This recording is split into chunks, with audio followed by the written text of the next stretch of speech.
मैं doctor Annu Mathur, associate professor Indian music SMM government girls college Bhilwara से मैं आज इस वीडियो में आपको ठाट पद्धति के बारे में बता रही हूँ। सबसे पहले ठाट की परिभाषा, फिर दूसरा ठाट की विशेषताएं और तीसरे वेंकटमखी द्वारा प्रतिपादित बेहतर ठाट, उसके बारे में मैं आपको समझा रही हूँ। सबसे पहले ठाट की परिभाषा।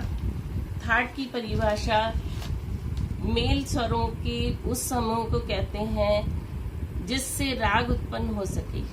नाद से स्वर, स्वरों से सप्तक और सप्तक से ठाट तैयार होते हैं। एक सप्तक में शुद्ध और विकृत मिलकर कुल 12 स्वर होते हैं। इन्हीं स्वरों की सहायता से ठाट तैयार किए गए हैं और ठाट को ही संस्कृत में मेल भी कहा जाता है। ठाट की विशेषताएं, दूसरे नंबर पे आपको ठाट की विशेषताओं के बारे में बता रही हूँ। ठाट 12 स्वरों से तैयार किए जाते हैं, किंतु ठाट में 7 स्वर ही लिए जाते हैं। ये 7 स्वर इन्हीं 12 स्वरों में से लिए जाते हैं। 7 स्वर सारे गामा पधनी इसी क्रम में और इन्हीं नामों से होने चाहिए। 7 स्वरों में से कोई कोमल या कोई तीव्र लिया जाए, किंतु क्रम यही रहेगा। राग में ये स्वर इस क्रम से हो या न हो, किंतु ठाट में इस क्रम का होना आवश्यक है। राग में 7 स्वरों से कम भी हो सकते हैं, किंतु ठाट में 7 स्वरों का होना अति आवश्यक है। ठाट में केवल आरोही होता है और आरोह अवरोह का होना आवश्यक नहीं है। ठाट में एक ही स्वर के 2 रूप कोमल और तीव्र साथ साथ आ सकते हैं। ठाट में रंजकता का होना आवश्यक नहीं है। ठाट को पहचानने के लिए उससे जो उत्पन्न किसी भी प्रमुख राग का नाम दे दिया जाता है। जैसे भैरव एक प्रसिद्ध राग है, इसलिए भैरव राग के स्वरों के अनुसार जो ठाट बना उस ठाट का नाम भी भैरव ठाट रख दिया। प्रत्येक ठाट में स्वर तो केवल 7 ही होते हैं, किंतु उनके स्वरों में कोमल तीव्र का अंतर पड़ जाता है। इस अंतर से ही तरह तरह के ठाट बना लिए हैं। पंडित वेंकटमखी ने बेहतर ठाट की जो रचना गणित के आधार पे की है, अब मैं आपको उसके बारे में विस्तार से समझा रही हूँ।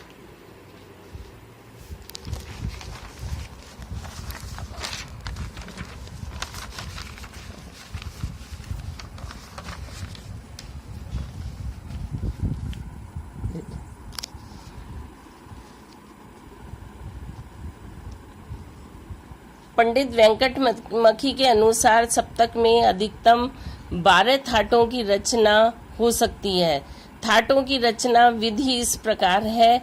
सर्वप्रथम सप्तक के 12 स्वरों में से तीव्र मध्यम को हटाकर तार सप्तक सा जोड़ दिया जाए, यानी सा रे कोमल रे शुद्ध, ग कोमल ग शुद्ध, म शुद्ध, प ध कोमल ध शुद्ध, नी कोमल नी और सा। तार सप्तक का सा मिला के इस तरह से 12 स्वर किए गए हैं। इनमें सप्तक का पहला भाग पूर्वार्ध और सप्तक का दूसरा भाग उत्तरार्ध। सप्तक के पहले भाग में सा रे गा मा, फिर सेकंड नंबर पे सा रे कोमल ग शुद्ध और मा, तीसरे पे सा रे शुद्ध ग कोमल मा, चौथे नंबर पे सा रे कोमल ग कोमल और मा, सा रे कोमल रे शुद्ध और मा, सा ग कोमल ग शुद्ध और मा। इस तरह से 6 ये स्वर समूह रखे गए हैं। इसी तरह उत्तरार्ध में प ध शुद्ध नी शुद्ध सा, प ध कोमल नी और सा, प ध शुद्ध नी कोमल और सा, प ध कोमल नी कोमल और सा, प, ध कोमल, ध शुद्ध और सा, प, नी कोमल, नी शुद्ध और सा।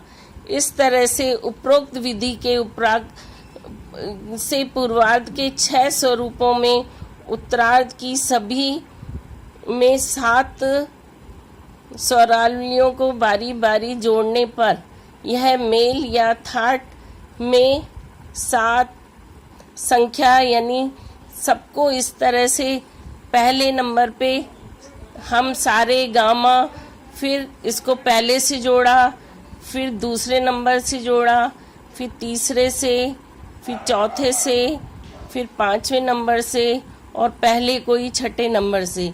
इस तरह से जोड़ने पर 6 स्वरों की जो संख्या आई है, तो 6 + 6 + इन 6 से आपस में मिलाने पर 6 से 6 करके 36 संख्या होगी। गणित द्वारा पंडित वेंकटमखी के अनुसार 72 मेलों की रचना संभव है। 36 थाट शुद्ध मध्यम वाले, इस तरह से ऊपर जो हमने बताए हैं 36 थाट शुद्ध मध्यम वाले बनेंगे, और 36 थाट जिनमें इसी क्रम में इसी तरह से बनाकर 36 तीव्र मध्यम वाले स्वर बनेंगे, थाट बनेंगे। तो 36 शुद्ध मध्यम वाले प्लस 36 तीव्र मध्यम वाले, कुल 72 थाटों की रचना पंडित वेंकटमखी द्वारा की गई। इन सभी की 6 थाटों की तालिका भी मैं आपको इस और डिटेल से इसमें समझा रही हूँ। पहले नंबर पे सा, रे, गा, मा, फिर इसको 6 से जोड़ा, प, ध, नी, सा, फिर ये क्रम तो यही रहेगा, लेकिन इनको 6 से जोड़ा तो इस तरह प, ध, नी, सा, प, ध, नी, सा, ये इस तरह से एक क्रम को इन्हीं 6 क्रम से जोड़ा गया है।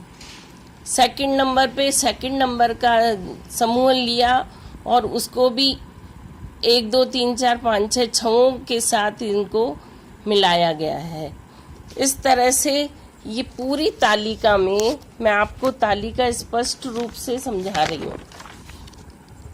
पूरी तालिका में 6 मेल को 6 को मिलाकर जो 36 थाट बने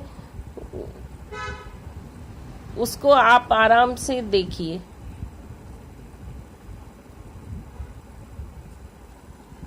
उपरोक्त विधि से ही अन्य 36 थाट अथवा मेल तीव्र मध्यम के भी बनेंगे, अर्थात 36 शुद्ध मध्यम के और 36 तीव्र मध्यम के। 36 + 36 72 थाट अथवा मेल की रचना की गई।